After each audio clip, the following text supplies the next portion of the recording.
बिस्मिल्लाहिर्रहमानिर्रहीम अस्सलामुअलैकुम।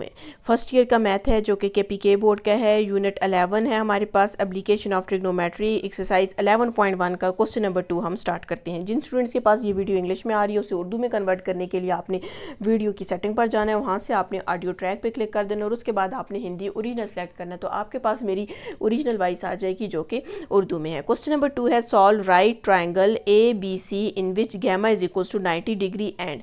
आपको कह रहे हैं कि आपने राइट ट्रायंगल फाइंड करना है। उसमें हमारे पास ABC अगर एक ट्रायंगल है उसकी 3 साइड्स और 3 एंगल्स हैं। जो साइड्स गिवन है उनको तो छोड़कर जो गिवन नहीं होगी हमने वो फाइंड करनी और जो एंगल गिवन नहीं होंगे हमने वो भी फाइंड करने हैं। तो सबसे पहले हम इसका क्वेश्चन नंबर 1 ले लेते हैं। क्वेश्चन नंबर 1 है आपके पास A is equal to 14 and B is equal to 28 degree. सबसे पहले तो यहाँ पर हम क्या करते हैं, इसकी डायग्राम ड्रॉ कर लेते हैं।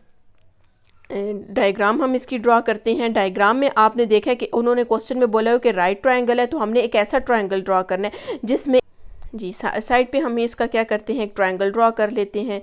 हम यहाँ पर एक ट्रायंगल ड्रॉ कर देती हूँ और ट्रायंगल ऐसा ड्रॉ हो जिसमें एक एंगल हमारे पास कितने का हो, 90 डिग्री का हो। इसको मैं कह देती हूँ ये हमारे पास कितने का, ये 90 डिग्री। अब आप देख सकते हैं क्वेश्चन में कहा गया कि जो गैमा है आपके पास वो 90 डिग्री का है। इसका मतलब गैमा के ये कौन सा, इधर कौन सा आपके पास पॉइंट होगा, ये C पॉइंट है। ठीक है, एक को यहाँ पर मैं A कह देती हूँ और इसको मैं B कह देती हूँ। अब आपको पता है A के सामने A होता है तो आपने A लिख देना है, B के सामने B होता है तो यहाँ पर हम B लिख देते हैं और C के सामने C होता है तो यहाँ पर हम स्मॉल c लिख देते हैं। ठीक है, अब A की वैल्यू हमारे पास किसकी इक्वल है, 14 की इक्वल है। जब हम ट्रायंगल ड्रॉ करेंगे तब आप इस क्वेश्चन को सॉल्व कर सकेंगे। अब बीटा आपके पास है तो बीटा मतलब ये वाली वैल्यू हमारे पास कितनी है, 28। तो यहाँ पर आपके पास ये किसकी इक्वल है, हमारे पास 28 डिग्री है। ठीक है, ये वाली आपके पास फिर बेस आ जाएगी। अगर मैं बीटा को यहाँ पे लिखती तो फिर मैं इसको बेस कहती, अभी मैंने बीटा यहाँ पे लिख दिया तो ये वाली लाइन आपके पास कौन सी होगी, बेस हो जाएगी।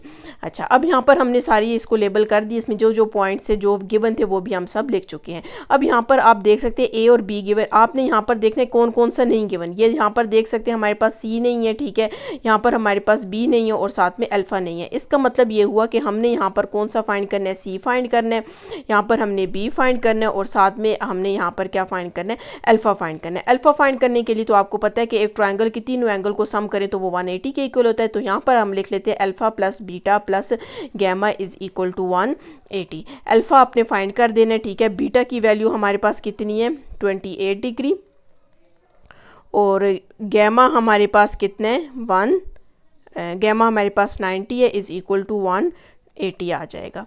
अल्फ़ा अब हमने यहाँ पर क्या करना है, 28 को प्लस कर देना है, किस में, 90 में प्लस करेंगे तो हमारे पास कितना आ जाएगा, 118 इज इक्वल्स टू 180 डिग्री आ जाएगा। अब यहाँ से आपके पास अल्फ़ा इज इक्वल्स टू 180 है, ठीक है। ये प्लस हो रहा है तो दूसरी साइड जाके हमारे पास क्या हो जाएगा, माइनस हो जाएगा। माइनस हमारे पास क्या, 118 डिग्री। जब आप इसको माइनस करेंगे तो हमारे पास अल्फ़ा की वैल्यू कितनी आ जाएगी, 62 डिग्री। यहाँ से हमने क्या किया, अल्फ़ा फाइंड कर लिया। अब आपके पास कौन सा रहता है, B और C रहता है। हमने यहाँ पर क्या करना है, B और C भी फाइंड करना है।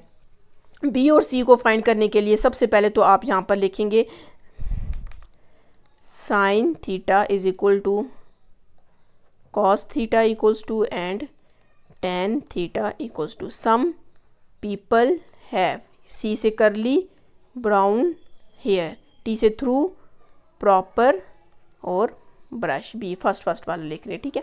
अच्छा, अब यहाँ पर आपने देखना है कि सम, यहाँ पर आपने पहले सबसे तो यहाँ पर हम लिख लेते हैं कि एंगल ये कौन सी है। सबसे पहले अब मैंने यहाँ पर B को मैंने यहाँ पर लिख दिया तो इस वाली लाइन को, मतलब ये भी एंगल गिवन है ये भी, तो इसको आपने क्या बोल देना है, बेस बोल देना है।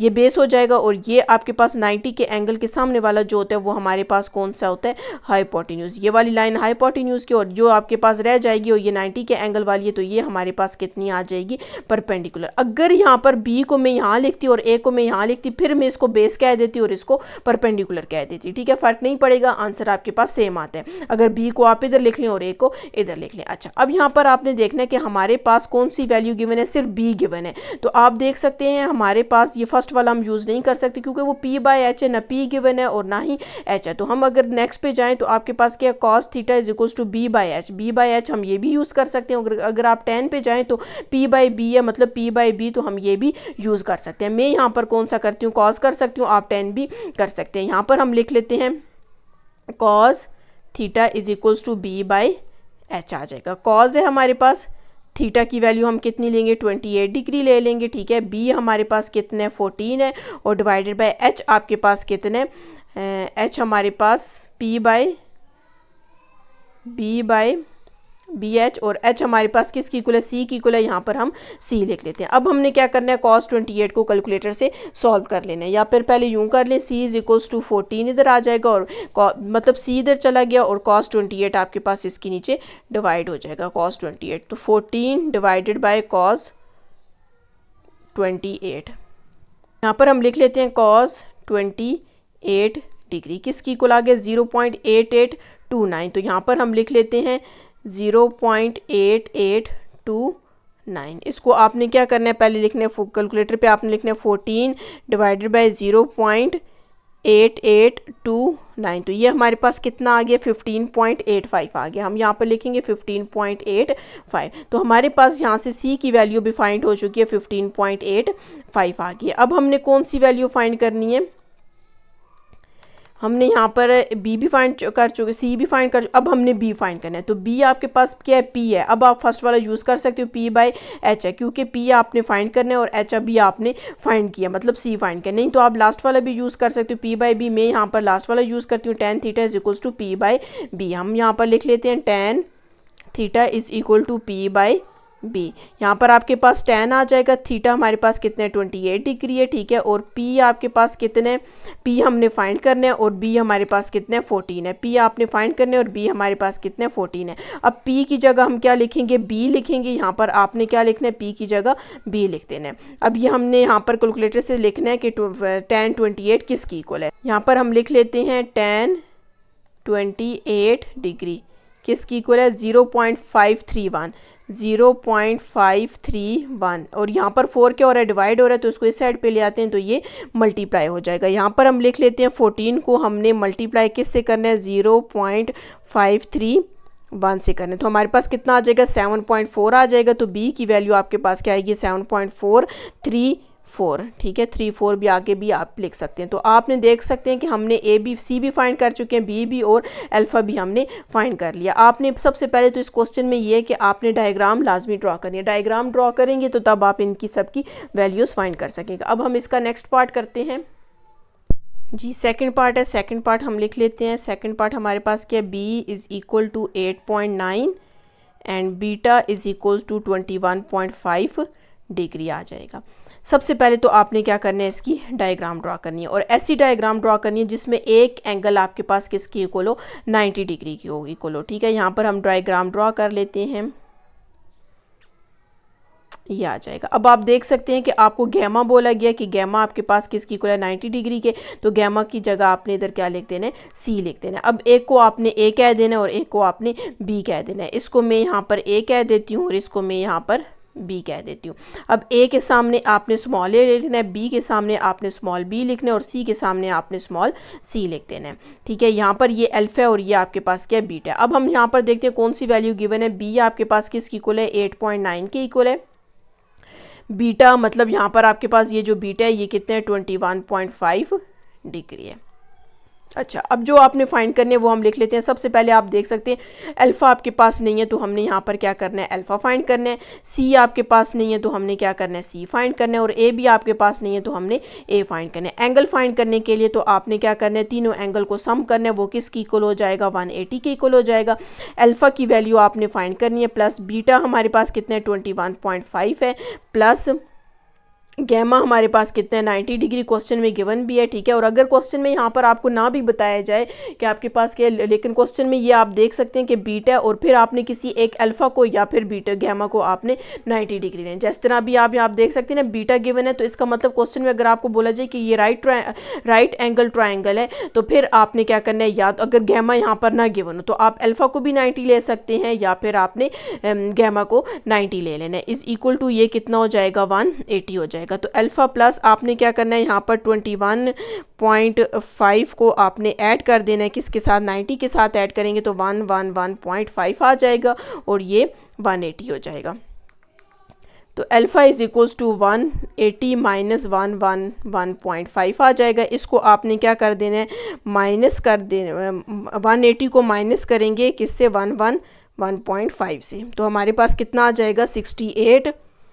अल्फ़ा इज़ इक्वल्स टू 68.5 आ जाएगा। यहाँ से आप देख सकते हैं हमने अल्फ़ा फाइंड कर लिया। अब यहाँ पर हम क्या करते हैं, ए और सी फाइंड करने के लिए आपने क्या करना है, यहाँ पर वैल्यूज़ लिख लेनी है। हम लिखेंगे साइन थीटा किसकी इक्वल है, कॉस थीटा किसकी इक्वल है, और टेन थीटा किसकी इक्वल है। Some people have curly brown hair और थ्रू प्रॉपर ब्रश आ जाएगा। अच्छा, अब यहाँ से आपने देखना है कि आपके पास सबसे पहले तो ये, अब ये देखें ये एंगल है, ये भी एंगल है, इसको आपने बोलना है ये हमारे पास क्या बेस है, ये ज़ाहिर है आपके पास परपेंडिकुलर फिर आ जाएगा, मतलब 90 के एंगल वाली ये परपेंडिकुलर, और 90 के एंगल के सामने वाली जो लाइन है वो हमारे पास क्या है, हाइपोटेन्यूज है। अच्छा, अब यहाँ पर आपके पास आपने देखना है कि हमारे पास सिर्फ यहाँ पर क्या गिवन है, पी गिवन है, तो हम फर्स्ट वाला फार्मूला यूज़ करेंगे, उसमें से एच है, पी गिवन है तो एच आपके पास फाइंड हो जाएगा। तो यहाँ पर हम लिख लेते हैं sine theta is equal to P by h आ जाएगा। साइन थीटा आपने कितना लेना है, 21.5 लेना है। 21.5 इज इक्वल टू पी आपके पास किसकी इक्वल है, बी की इक्वल है, और बी की वैल्यू हमारे पास किसकी इक्वल है, 8.9 की इक्वल है। और एच हमने फाइंड करना है, एच की जगह हमने क्या पुट कर देना है, सी पुट कर देना है। ज़ाहिर है हमने सी फाइंड करना है, एच हाइपोटेन्यूज पूरा किसकी इक्वल है, सी के इक्वल है। अब हम यहाँ से क्या करते हैं, साइन 21.5 को फाइंड कर लेते हैं। यहाँ पर हम लिख लेते हैं साइन 21.5 लिख लेते हैं, इसको इक्वल टू करेंगे तो आपके पास 0.3665 इक्वल टू आपके पास 8.9 डिवाइडेड बाई सी है। सी को आप यहाँ पर ले आएँ और इस वैल्यू को आप यहाँ पर ले जाएँ, तो c is equals to 8.9 divided by 0.3665। अब हम इसको कैलकुलेटर पे सॉल्व कर लेते हैं। 8.9 डिवाइडेड बाई 0.3665, तो हमारे पास कितना आ जाएगा, 24.28 आ जाएगा। तो सी की वैल्यू आपके पास फाइंड हो चुकी है 24.28, ठीक है, 82 नहीं है 28 है, सी की वैल्यू आपके पास आ गई है। अच्छा, अब हमने यहाँ से क्या करना है, सी भी फाइंड हो चुके हैं और अब आपने ए फाइंड करना है, ठीक है, ए हमने फाइंड करना है। ए आपके पास यहाँ पर बी है, ठीक है, तो आप यहाँ पर बी बाई एच भी ले सकते हैं और पी बाई बी भी ले सकते हैं। मैं यहाँ पर टेन का ले लेती हूँ, tan theta is equals to P by B ले लेते हैं। Tan theta is equal to P by B. Tan theta हमने कितना लेना है, 21.5 ले लेना है, ठीक है। पी आपके पास 8.9 है, यहाँ पर लिख लेते हैं 8.9, और बी आपने फाइंड करना है, और बी को किससे आपने डिनोट कर देना है, ए से, क्योंकि ये पूरा बेस किसकी इक्वल है, ए की इक्वल है, तो यहाँ पर आपने ए लिख दिया। ए को आप इस साइड पे ले आएँ तो 8.9 डिवाइडेड बाय इसको आपने इसके नीचे डिवाइड कर देना है, 10 21.5 डिग्री। अब हमने सबसे पहले तो कैलकुलेटर से सॉल्व कर देना है कि हमारे पास 10 21.5 किसकी इक्वल है। अच्छा, यहाँ पर हम लिख लेते हैं 10 क्या लिखना है, 21.5 किसकी इक्वल आ जाएगा, 0.3939। हम यहाँ पर लिख लेते हैं 0.3939 इज इक्वल टू, अब हमने क्या करना है, 8.9 को डिवाइड कर देना है 0.3939, तो हमारे पास आ जाएगा 22.59 आ जाएगा। तो हमारे पास यहाँ से ए की वैल्यू भी आ चुकी है, ए इज इक्वल्स टू 22.59। तो हमने ए भी फाइंड कर लिया। हमने ये तीनों फाइंड करने थे, ए सी और अल्फ़ा फाइंड करना था। आप देख सकते हैं ए सी और अल्फ़ा फाइंड करना था, हमने फाइंड कर लिया। अगर आपने मेरा चैनल सब्सक्राइब नहीं किया, काइंडली सब्सक्राइब कर दें और साथ ही बेल आइकन पर क्लिक कर दें ताकि हर आने वाली न्यू वीडियो आप तक पहुँच सके। पार्ट है हमारे पास थर्ड क्वेश्चन है, बी आपके पास 14 है और सी हमारे पास कितना है, 450 है। अच्छा, अब सबसे पहले तो हमने इसकी डायग्राम ड्रॉ करनी है। डायग्राम ड्रॉ करेंगे तो तभी आपने इस क्वेश्चन को सॉल्व कर पाएंगे। तो यहाँ पर हम इसकी डायग्राम ड्रॉ कर देते हैं और आपने याद रखना है कि हमने एक ऐसा ट्रायंगल ड्रॉ करना है जिसमें एक एंगल कितने का हो, 90 का हो। यहाँ पर आप देख सकते हैं मैंने इस एंगल को क्या शो करवा दिया, ये 90 डिग्री का एंगल है। अब यहाँ पर गैमा है तो गैमा की आपका इस तरह क्या लिखेंगे, सी लिखेंगे, ठीक है। ए जो होता है वो अल्फा होता है, बी जो होता है वो बीटा होता है और सी की जगह हम क्या लिखते हैं, गैमा लिखते हैं। अब आपकी मर्जी, एक को ए कह दें और एक को बी कह दें। यहाँ पर मैं क्या करती हूँ, इसको मैं ए कह देती हूँ, ठीक है, और इसको मैं यहाँ पर क्या कह देती हूँ, बी कह देती हूँ। अच्छा, अब यहाँ पर आपके पास जो वैल्यूज़ गिवन है हम वो लिख लेते हैं। पहले सबसे तो आप ए के सामने ए लिख लें, ठीक है, बी के सामने आपके पास बी आ जाएगा और सी के सामने हमारे पास क्या आ जाएगा, सी आ जाएगा। अब यहाँ पर आप देख सकते हैं कि हमारे पास सी की वैल्यू कितनी है, 450 है, तो यहाँ पर मैं डायग्राम में इसकी वैल्यू 450 लिख लेती हूँ। बी की वैल्यू आपके पास कितनी है, 14 है, यहाँ पर हमने 14 लिख दी है। अच्छा, अब यहाँ पर हमने क्या करना है, जो चीज़ें जो वैल्यूज़ फाइंड करनी है हमें वो लिखनी है। तो यहाँ पर आप देख सकते हैं कि हमने यहाँ पर ए है तो ए की जगह अल्फ़ा है, तो इसका मतलब अल्फ़ा की वैल्यू नहीं है, तो हमने क्या करना है, अल्फ़ा फाइंड करना है। बी की जगह यहाँ पर हमारे पास क्या है, बीटा है, तो यहाँ पर हमने क्या करना है, बीटा फाइंड करना है, ठीक है। अब आपने यहाँ पर ए है तो ए भी हमने क्या करना है, फाइंड करना है। यहाँ पर तो सबसे पहले हम क्या करते हैं, यहाँ से एक एंगल फाइंड कर लेते हैं। तो आपने सबसे पहले यहाँ पर लिखना है कि हमारे पास जो कॉस, बल्कि पहले सबसे साइन लिखते हैं, sine theta is equal to cos theta equal to and tan theta is equal to some people have, ये करली ब्राउन हेयर और ये थ्रू प्रॉपर ब्रश। हमने यहाँ पर क्या किया, ये तीनों लिख दिए। अच्छा, अब हम यहाँ पर क्या करते हैं, अगर आप पहले, अच्छा यहाँ पर ये भी लिख लेते हैं, ये आपके पास जो होगा ये आपके पास क्या परपेंडिकुलर है, ठीक है, 90 के एंगल वाला ये परपेंडिकुलर है। 90 के एंगल के सामने वाली जो लाइन है वो हमारे पास क्या हाइपोटेन्यूज है, और ये आपके पास क्या आ जाएगी, बेस आ जाएगी, बी आ जाएगा। अब यहाँ पर हमने ये साइन अल्फ़ा यहाँ पर हमने फाइंड करना है, ठीक है। तो अब आप देख सकते हैं sine theta is equals to P by H है, पी बाई एच है तो हम पी बाई एच नहीं लेते, मैंने यहाँ पर क्या, अच्छा पी बाई एच पी लिख सकते हैं। जैसे अब आपके पास कॉज थीटा है तो कॉस थीटा हमारे पास क्या है, बी बाई एच। अब बी बाई एच ज़ाहिर है यहाँ पर ये आपके पास एंगल है, तो हम यहाँ पर ये वाला एंगल बी और ये वाली दो, मतलब बी और यहाँ पर एच लेंगे। हम यहाँ से कौन सा लेते हैं, कॉस थीटा ले लेते हैं, ठीक है। तो यहाँ पर हम लिख लेते हैं cos theta is equals to b divided by h आ जाएगा। कॉज है, थीटा की जगह आपने क्या लिखना है, अल्फ़ा लिखना है। ज़ाहिर है हम यहाँ से अल्फ़ा फाइंड कर लें। बी की वैल्यू आपके पास 14 है और एच की वैल्यू हमारे पास कितनी है, 450 है। यहाँ से हमने क्या करना है, अल्फ़ा फाइंड करना है। तो सबसे पहले हम यहाँ पर यूँ लिख लेते हैं, cos alpha is equal to यहाँ, अच्छा यहाँ से हम क्या करते हैं, 14 को डिवाइडेड बाय करेंगे 450, तो हमारे पास आ जाएगा 0.03111 आ जाएगा। तो alpha is equals to cos को हम इस साइड पे ले आएंगे तो कॉस इनवर्स हमारे पास क्या हो जाएगा, 0.03111 आ जाएगा। अब हमने इसको किस पे करना है, कैलकुलेटर पे सॉल्व कर लेना है। तो आपने शिफ्ट को प्रेस करना है, फिर कॉस प्रेस करेंगे तो ये आपके पास इनवर्स आ जाएगा 0.03111। तो जब आप इसको इक्वल टू करेंगे तो हमारे पास अल्फ़ा की वैल्यू क्या आ जाएगी, 88.2 आ जाएगी। तो alpha is equal to 88.2 degree. यहाँ पर हमने क्या किया, अल्फ़ा फाइंड कर लिया। अच्छा, अब यहाँ से आप देख सकते हैं कि हमारे पास अल्फ़ा भी फाइंड हो चुका है, अब सिर्फ बीटा रह गया। तो हम क्या करते हैं, इन तीनों एंगल का जो सम होता है वो 180 के इक्वल होता है, हम उसको 180 के इक्वल करेंगे। आपके पास अल्फ़ा भी है, गैमा भी है, सिर्फ बीटा यहाँ से फाइंड करना है, तो हम यहाँ से फाइंड कर लेते हैं।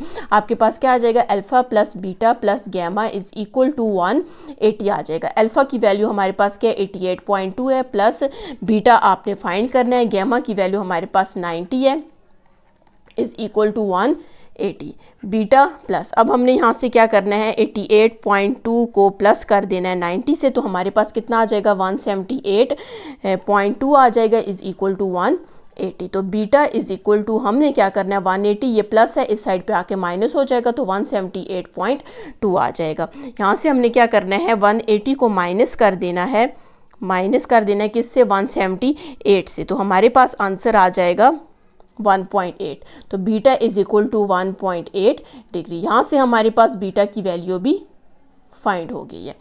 अच्छा, अब यहाँ से हमने क्या करना है, अल्फ़ा भी फाइंड हो चुका है, बीटा भी फाइंड हो चुका है। अब आपके पास सिर्फ क्या रह गया, ए रह गया, मतलब कि ये दो साइड्स गिवन है, एक साइड रह गया। और यहाँ पर आपने क्या करना है, पैथागोरस थ्योरम अप्लाई कर देना है, ठीक है। तो यहाँ पर हम इसका पैथागोरस थ्योरम अप्लाई करते हैं। हमारे पास क्या होता है, हाइपोटेन्यूज का स्क्वायर, परपेंडिकुलर का स्क्वायर और साथ में बेस का स्क्वायर आ जाएगा। तो एच आपके पास यहाँ पर किस इक्वल है, 450 के इक्वल है। यहाँ पर हम इसमें पुट कर देते हैं, 450 का स्क्वायर आ जाएगा, इक्वल टू पी हमने क्या करना है, फाइंड करना है, और पी की जगह हम क्या लिख देंगे, ए लिख देंगे। यहाँ पर ए का स्क्वायर आ जाएगा प्लस, और बी आपके पास यहाँ पर क्या है, 14 का स्क्वायर आ जाएगा, 14 स्क्वायर आ जाएगा।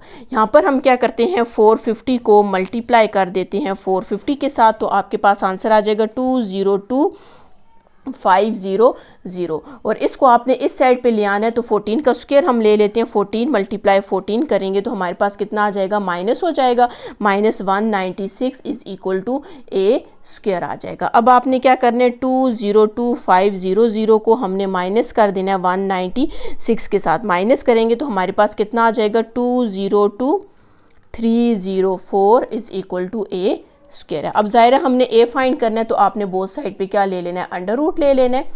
ये इससे कैंसिल हो जाएगा, तो आपके पास इसको हमने क्या करना है, अंडर रूट हमने लिखना है a is equal to under root लेना है किसका,